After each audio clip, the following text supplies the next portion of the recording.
सरकारचं करायचं काय? अरे सरकारचं करायचं काय? अरे पोलीस प्रशासनाचं करायचं काय? सरकारचा पहिला दिवस आहे. पहिल्या दिवशी आम्ही पहिलं आवाहन दलितांचं हे पहिल्या मुख्यमंत्र्यांना ठेवतोय. त्यांनी आमचं म्हणणं ऐकावं. 5 दिवस अजून आमच्याकडे सहनशीलता आहे. त्याच्यानंतर जे होईल त्याला जबाबदार ते असतील. आजकालची महार पोर लय शिकून गेल्यात मोर. आजकालची महार पोर लय शिकून गेल्यात मोर. ते पिढी जातीचं काम, ते बाप जाद्यांचं काम. होळी न गावाची ढोर, होळी न गावाची ढोर, होळी न गावाची ढोर. वार्षिक परीक्षा गाठून एक डाव आणला घडून. चोरीचा आळ घातला, चोरीचा आळ घातला. चौकीत काढला बळवून, चौकीत काढला बळवून, चौकीत काढला बळवून. परीक्षा नेते मग ते कुठल्याही पक्षाचे असो, कुठल्याही समाजाचे असो, ते फक्त येऊन जाधव कुटुंबियांना भेट घेऊन त्यांना सांत्वन करून गेले. त्यापुढे पाथर्डी जो तालुक्याचं ठिकाण आहे, तिथे जेव्हा आम्ही गेलो तेव्हा तिथेही तेच, कोणाला घेणं देणं नाही. 13 किलोमीटर दूर ते जावखेड आहे, तिथे ही घटना घडली. पण त्या पाथर्डीमध्येही कोणाला त्याचं सूट नव्हतं. तिथेही आम्ही जबरदस्ती एक वेगळा माहोल बनवण्यासाठी, हे फक्त एवढ्यासाठी की काय कुठे मीडियामध्ये येऊन आमचं नाव मोठं व्हा, हा त्याच्या मागचा हेतू नव्हता. पण किमान त्या माणसांना दुसरी माणसं मारली गेली, ती विशिष्ट समाजाशी नसून ती तुमच्यासारखी हाडामासाची माणसं होती, हे जाणीवावं आणि त्यांच्या प्रती त्यांच्या काही भावना तिथे जागरूक व्हावा, यासाठी आम्ही सगळ्या युवकांनी मिळून ते केलं. आमच्या सगळ्यांच्या भावना जितेंद्र भाऊ अत्यंत तीव्र आहे. आपण आम्हाला भेटायला आला, भाऊ म्हणून आपलं आमच्याकडे स्वागत आहे, पक्ष म्हणून असण्यापेक्षाही. आणि आम्हाला असं वाटतंय की विरोधी बाकावर तुम्ही बसताय, तुम्ही सत्ताधाऱ्यांच्या समोर तो प्रश्न मांडाल, परंतु नुसता चर्चेसाठी चर्चा नको. कारण आतापर्यंत असं एक समीकरण झालंय, अमुक एका गटाच्या चर्चा, अमुक एका गटाच्या खुर्च्या, अमुक एका गटाचा मोर्चा, असं होता कामा नये. आम्हाला एक स्ट्रॉंग कमिटमेंट आणि त्याचं इम्प्लिमेंटेशन पाहिजे. इथे मयत संजय जाधवांचे लहान बंधू आहेत, नगरून आले आमचे नाता भाऊ आहेत. आपल्याकडून या सगळ्या प्रकरणावर प्रकाशझोत विधिमंडळात टाकला जावा आणि दलित अत्याचाराच्या संबंधाने एक स्ट्रॉंग कमिशन असलं पाहिजे, ज्या कमिशनने इथे आम्हाला नुसत्या रेकमेंडेशन नाही तर शिक्षा सुनावण्याचे अधिकार त्या आयोगाच्या पदाधिकाऱ्यांना असले पाहिजेत. पाण्याची श्वेतपत्रिका काढणारं सरकार, जमिनी आणि घोटाळ्यांची श्वेतपत्रिका काढणारं सरकार, दलित अत्याचाराची श्वेतपत्रिका यांनी काढली पाहिजे, याच्यावरही चर्चा झाली पाहिजे. आणि तिसरा महत्त्वाचा मुद्दा, अहमदनगरलाच काय टार्गेट केलं जात आहे, अहमदनगरमध्येच का दलित हत्याकांड इतकी होत आहे, अहमदनगरला अत्याचारग्रस्त जिल्हा म्हणून घोषित केलं जावं, या 3 मुद्द्यांच्या सह आम्ही तर न्याय मागायला थांबलेलो आहोत. राष्ट्रवादी काँग्रेसचे जितेंद्रजी आव्हाड आपल्या सगळ्या समूहाच्या समोर त्यांची भूमिका मांडतायत. महाराष्ट्रातल्या पुरोगामी विचारांवर प्रेम करणाऱ्याला प्रत्येकाला मान खाली घालायला लावणारे हे सगळं चालू आहे. आणि त्यामुळे जो काही जाती उन्माद तयार झाला आहे, जो काही धार्मिक उन्माद तयार झालेला आहे, त्याचं विष जर असं पसरत राहिलं तर समाज तुटल्याशिवाय राहणार नाही.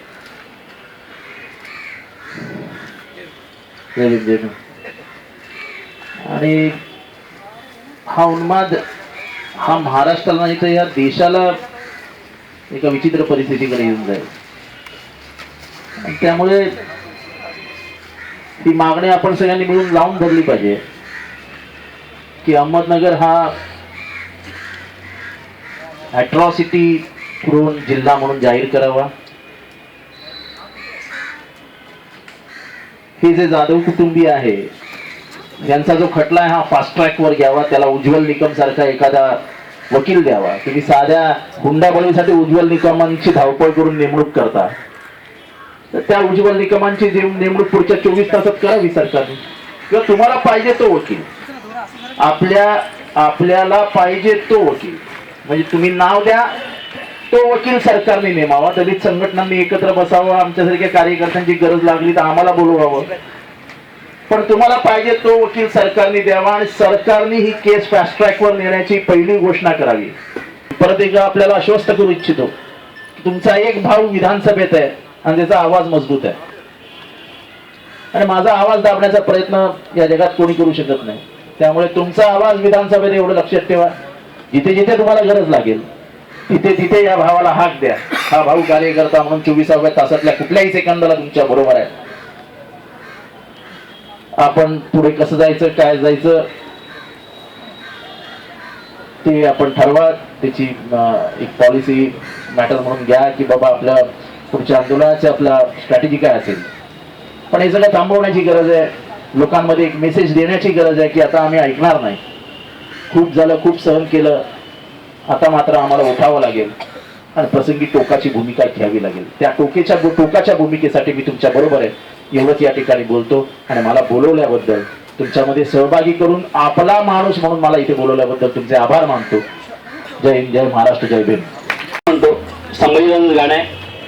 हे बया पहाटेच्या गे पायी हन कुणी नयन गाणे गातो, हन नगन गाणे गातो, फक्त छाबडीला हन देतो गा माझे माय, फक्त छाबडीला देतो गा माझे माय, फक्त छाबडीला देतो गा माझे माय.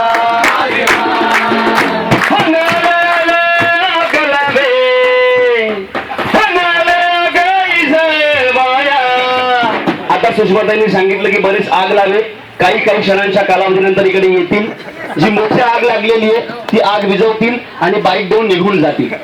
ही सत्य अवस्था, ही सत्य परिस्थिती या समाजाची आहे. कारण जेव्हा जेव्हा आमच्यावरती अन्याय होतो, अत्याचार होतो, तेव्हा हे आग लावे कुठून तरी बघून टीव्ही मध्ये घरात बसून, एसी गाडीमध्ये बसून, एसी घरात बसून हे अत्याचार, अन्याय अगदी एंटरटेनमेंट करावा असा भाग असतात. आणि अन्याय अत्याचार झाले, सगळी आग शमली, त्याच्यानंतर हे म्हणतात अरे बापरे फार वाईट झालं नाही, मी आहे तुमच्यासोबत, मी एक कार्यकर्ता आहे म्हणून म्हणायचं आले आले आग लावे,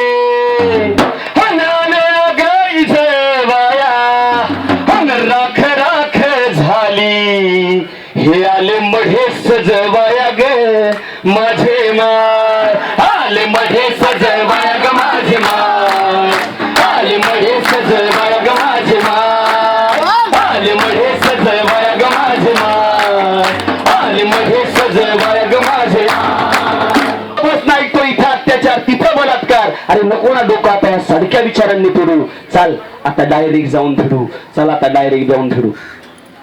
लय परिसंवाद, लय लेख, प्रचंड लेख लिहितो, प्रचंड परिसंवाद, आपण सगळे इंटेलेक्च्युअल लोक आहोत. लय परिसंवाद, लय लेख, आणि प्रोग्राम संपला का लगेच रोप चेक. नको ना लोकांना फुकटची पुस्तकं वाचून फुकटची भाषणं धाडू, अरे चाल आता डायरेक्ट जाऊन भिडू, चल आता डायरेक्ट जाऊन भिडू.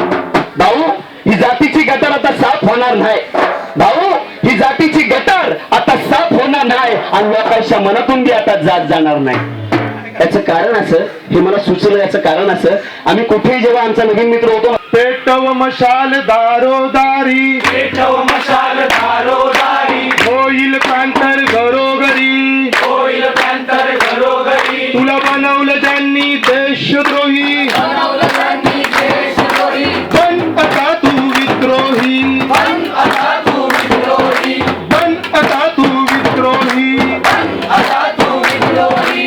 1, 2, 3, 4 विद्रोही, विद्रोही, विद्रोही, विद्रोही, विद्रोही, विद्रोही.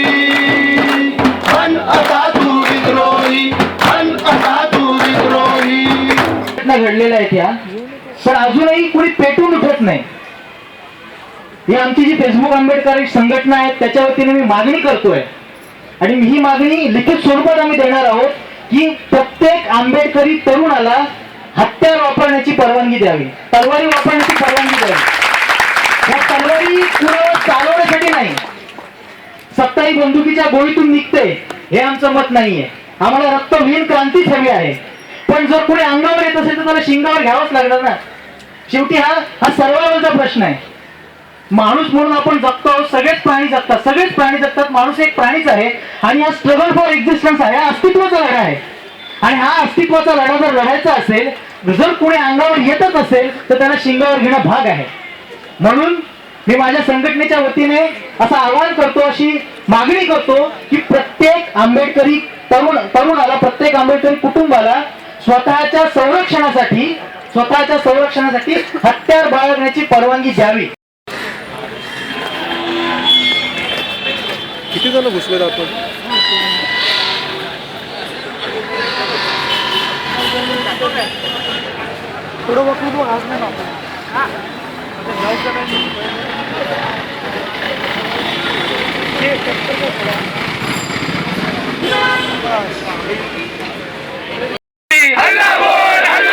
शिवबाची तलवार घेऊन अरे जय जय जय जय जय भीम. जाधव कुटुंबियांना न्याय, जाधव कुटुंबियांना न्याय, आरोपींना फाशी, आरोपींना फाशी. आपण सकाळपासून या ठिकाणी आंदोलनासाठी या ठिकाणी जमा झालो. काही शिष्टमंडळ आता तुमच्या समोरच आहे, तिकडे गेलं होतं. तिकडे मुख्यमंत्र्यांशी आपण चर्चा केली, त्याचबरोबर सुधीर मुनगंटीवार जे आहेत त्यांच्याशी आपण चर्चा केली आहे. त्याचं इतिवृत्त आपल्याला स्वतः सुषमाताई सांगणारच आहेत. आणि यानंतर आता आपण त्यांच्याशी भेटलो, याच्यानंतर आपली काय आपली पुढची वाटचाल असणार आहे त्याच्याबद्दलही ते आपल्याला मार्गदर्शन करतील. बसून बोलत आले. नवीन आलेल्या सगळ्यांना एकदा जय भीम. आपण सकाळपासून त्यांना एक सांगितलेलं होतं की 4:30 पर्यंत जर तुम्ही आम्हाला भेटला नाही, आम्हाला वेळ दिला नाही, तर आम्ही डायरेक्ट मंत्रालयावर धडकू. आणि त्यांचा निरोप होता की अजून खाते वाटपच झालेलं नाही, तर मंत्रालयात आपण बसणार तरी कुठल्या केबिनला. त्यामुळे त्यांचं कॅबिनेट सह्याद्रीला चालत होतं. सह्याद्रीला त्यांनी आपल्याला बोलावलं होतं आणि आपण सगळ्या शक्य तेवढ्या सगळ्या एज ग्रुप आणि सगळ्या भागातनं एक अशा पद्धतीने 7-8 लोकांचं डेलिगेशन घेऊन त्यांच्याकडे गेलो होतो. सीएम भेटतील ही अपेक्षा आपल्याला नव्हती, परंतु प्रकरणाचं गांभीर्य बघत सीएमने आपल्याला वेळ दिला आणि अगदी व्यवस्थितपणे, म्हणजे आम्ही त्यांना असं सरळ सांगितलं होतं, सागर वगैरे होते, आम्ही सांगितलं होतं की तुमची धावत जर चर्चा असेल तर आम्ही बोलणारच नाही तुमच्याशी, काही घेणं देणं नाही आम्हाला, मग तुम्ही जा काही असेल तर. पण त्यांनी स्वतःहून सांगितलं की आम्ही स्वतः याच्यावरती गंभीरपणे बोलू इच्छितोय आणि त्यांनी बसून चर्चा करायचं ठरवलं. चर्चा केली. आपण त्यांना आधीच्याही सगळ्या हत्याकांडांच्या संबंधाने बोललो. स्नेहजाताई बोलल्या. स्नेहजाताईंनी तिथे एक मुद्दा मांडला होता की तो जिल्हात संबंध अत्याचारग्रस्त करायचा आहे. संभाजीदादांचा एक मुद्दा होता की एक वेगळं कमिशन असलं पाहिजे मायनॉरिटीच्या धर्तीवरचं, पण त्या कमिशनला नुसत्या रेकमेंडेशनच्या नाही, तर त्या कमिशनला काही शिक्षा सुनावण्याचे सुद्धा लीगल अधिकार असले पाहिजेत, कायदेशीर अधिकार असले पाहिजे. मुख्यमंत्र्यांचं असं म्हणणं होतं की सत्तेचा आमचा पहिला दिवस आहे, पहिला दिवस आहे म्हणून आम्ही असं म्हणणार नाही की आम्हाला एक्सक्यूज करा, पण पहिला दिवस आहे म्हणून आम्ही फक्त एवढं म्हणू शकतो की 2 दिवसांचा वेळ द्या. आपण सकाळपासून एक म्हणतो की आम्ही 5 ते 10 दिवसाचा अल्टिमेटम जाहीर करतोय आणि तो अल्टिमेटम मागताना त्यांनी लगेचच तात्काळ दिलीप कांबळे आणि पंकजा मुंडे या 2 मंत्र्यांना लगेचच बोलावून घेतलं. सुधीर मुनगंटीवारांना बोलावून घेतलं. खडसे आणि तावडे दोघे तिथेच होते आणि पंकजा मुंडे यांना त्यांनी सांगितलं की तुमच्या भगवानगडापासून 20 किलोमीटरच्या आतली ही घटना आहे, त्यामुळे तुम्ही स्वतः जाऊन तिथं भेट दिली पाहिजे. सोबत आपले रवींद्र भाऊ जाधव होते, पीडिताचे भाऊ होते, त्यांच्याशीही ते सगळे भेटले, बोलले, ते समोर होते आणि त्यांनी हे सांगितलं की आम्ही या सगळ्या प्रकरणाची हे फास्ट ट्रॅक कोर्टवरती प्रकरण आणलं जाईल, आणण्याचा विचार करू नये, आणलं जाईल, आणणार. त्यांनी दुसरा एक मुद्दा, फक्त आयोगाचा जो मुद्दा आहे त्या मुद्द्यावरती मात्र अजिबात ते म्हणाले की त्याची पूर्ण एक लीगल प्रोसिजर आम्हाला करायला लागेल. दुसरा मुद्दा जो आहे की पीडिताच्या कुटुंबाचं आर्थिक पुनर्वसन आणि संरक्षण, त्यांनी लगेचच ताबडतोबीने आय थिंक डीजींना बोलून ते लगेच इम्प्लिमेंटेशनकडे नेलेला आहे तो मुद्दा. आणि आम्ही त्यांना असं म्हणतो होतो की तुम्ही आम्हाला रायटिंग मध्ये द्या, नुसतं पोकळ बोलू नका, आम्हाला रायटिंग मध्ये द्या. तर तिथे रायटिंग मध्ये देण्याच्या ऐवजी त्याच्यापेक्षाही त्यांनी ठोस गोष्ट एक अशी केली की जो सगळा मीडिया कॅबिनेटचं बाईट ऐकण्यासाठी तयार होता, उत्सुक होता की कॅबिनेटमध्ये काय झालंय, पोर्टफोलिओ काय आहेत, मंत्रिमंडळाचं खातेवाटप कसं झालंय हे आम्हाला सांगा. ते सांगताना मुनगंटीवारांनी गोष्ट आवर्जून सांगितली की मंत्रिमंडळाच्या खातेवाटपापेक्षा सुद्धा आम्ही पातळीच्या चर्चेबद्दल गंभीर आहोत आणि त्याच्यावरती आम्ही जास्त कॅबिनेटवरती चर्चा करण्याचा प्रयत्न केला आणि त्या चर्चेत कॅबिनेटमधले आम्ही 4 मुद्दे त्याच्या समोर सांगतोय आणि सुधीर मुनगंटीवारांनी त्या सगळ्या मीडियाच्या समोर, म्हणजे आपण फक्त लेखी मागत होतो, त्यांनी डायरेक्टली ते जाहीर पद्धतीने सांगितलंय की एक फास्ट ट्रॅक कोर्टचा मुद्दा, दुसरा कमिशनचा मुद्दा, तिसरा एक मुद्दा आपला असा म्हणणं होतो जे आपण नितीन राऊत मिनिस्टर असताना पासून मागत होतो की तालुका पातळीवर प्रत्येक ठिकाणी दलित महिलांवरच्या अन्याय अत्याचारांना बघता महिला पोलीस चौक्या असल्या पाहिजेत आणि त्याच्यावरती बरीचशी चर्चा आधीच्याही मंत्रिमंडळाने केली होती. त्या महिला पोलीस चौक्या तर आता करूया, पण त्याच्यासोबत एक समन्वय समिती प्रत्येक तालुका पातळीला, ज्या समन्वय समितीमध्ये एक सामाजिक कार्यकर्ता, एक लेडी डॉक्टर. का बरं, तर बऱ्याचदा बलात्काराच्या वगैरे जेव्हा घटना घडतात 8 तासाच्या आत पीडित महिलेला जिल्हा रुग्णालयापर्यंत पोहोचवता येत नाही, बऱ्याचशा त्याच्यामध्ये अडचणी असतात. मग अशा वेळेला जर आपल्याकडून जर लेडी डॉक्टर त्या समितीवर असेल तर ती तात्काळ तिथे मदत देऊ शकते. एक लेडी लॉयर जी ही सगळी भूमिका मांडायला असेल आणि 2 प्रतिनिधी, हे प्रतिनिधी समाजाकडनं अपॉइंट केले जावेत, अशी एक समितीची मागणी होती आणि त्याच्यावरती त्यांनी चर्चा करायचं ठरवलं. आर्थिक मदत आणि पुनर्वसन आणि या संबंधाने दस्तूर खुद्द पंकजा मुंडे आणि दिलीप कांबळे हे उद्या पीडितांच्या कुटुंबाला, म्हणजे ते समोर आहेत की त्यांना ते उद्या भेटायला येत आहेत. उद्या पुन्हा मीही त्यांच्या सोबत असणार आहे. या सगळ्या मुद्द्यांवरती त्यांनी चर्चा केली, मीडियाच्या समोर ते जाहीरपणे मांडलं आणि हे सगळं करायला तरी सुद्धा त्यांनी मीडियाच्या समोर सांगितल्यावरही जी आमची एक 7-8 लोकांची जी चर्चा नंतर व्हॅनमध्ये झाली ती चर्चा अशी होती की त्यांनी म्हटलं आणि त्यांनी मीडियाच्या समोर सांगितलं म्हटल्यावर त्यांनी ते कटिबद्ध राहायला पाहिजे, ती कमिटमेंट त्यांनी पाळली पाहिजे. कारण त्यांनी नुसतीच बैठकीत चर्चा केली असती, गुप्तगू केली असती तर वेगळी गोष्ट आहे. ते जेव्हा जाहीर मीडिया समोर बोलतायत तेव्हा त्यांनी ती चर्चा पाळली पाहिजे. सरकारचा पहिला दिवस म्हणून जर ते म्हणत असतील तर आम्ही काही राजकारण करायला आलेलो नाहीयेत, आम्हालाही न्याय पाहिजे, आम्हालाही लिगल प्रोसिजर थोडीफार कळते आणि प्रोसिजरला वेळ लागतोही कळतंय, तर आम्ही पुन्हा अजून जो अल्टिमेटमचं जो आमचं म्हणणं आहे तर एक 8 दिवसाचा अल्टिमेटम करून त्याच 8 दिवसाच्या काळात सोशल मीडियाच्या माध्यमातून जी सगळी मंडळी इथं जमलेली आहेत त्या सगळ्यांच्या सोबतची एक बैठक, काही निवडक प्रत्येक भागातलं लोक घेऊन त्यांची एक बैठक इथं घेऊया आणि 8 दिवस त्याचं जनजागरण फक्त आणि फक्त पातळी एवढी एक घटना नाही तर या सगळ्या घटनांचं संबंध सत्र, पुन्हा ही घटना शेवटची घटना असली पाहिजे, पुढे असं काही नाही झालं पाहिजे, यासाठीचं एक जागृती अभियान किंवा अशा काही कॉर्नर मीटिंग्स, अशा मीटिंग्स करून शेवटची मीटिंग, मला वाटते सुमित दादा आहे तिथे, सुमित जाधव, संभा दादाचं माझं आणि अनेकांचं असं म्हणणं पडलं की आयदर BIT चाल और BDD चाल, एक तर BIT मध्ये किंवा BDD मध्ये, कारण ही दोन्ही चळवळीची केंद्र आहेत, दोन्हीपैकी कुठल्या तरी एका ठिकाणी सगळ्यांची एकत्रित, बरोबर आहे दादा, सगळ्यांची एकत्रित एक त्याला सभा म्हणता येईल किंवा विचार बैठक म्हणता येईल किंवा काही म्हणता येईल, आधी प्रत्येक जिल्हा तालुका पातळीवरची आणि नंतर याच काळामध्ये सरकारलाही वेळ मिळेल आणि आपली सगळ्यांची युनिटी झालेली असेल आणि आपण अजून वेळ, आता तर आपण आलेलो आहोत एका अपीलवर आलेलो आहोत, कोणी नेता नाही, कोणी कार्यकर्ता नाही, सगळी भावंड एकत्रित आलेलो आहोत, पुन्हा अजून वेल ऑर्गनाइज्ड पद्धतीनं अजून त्यांच्या सोबत आपण बसू शकू आणि तेवढ्या वेळात मला वाटतं की त्यांनी तो शब्द पाळला पाहिजे.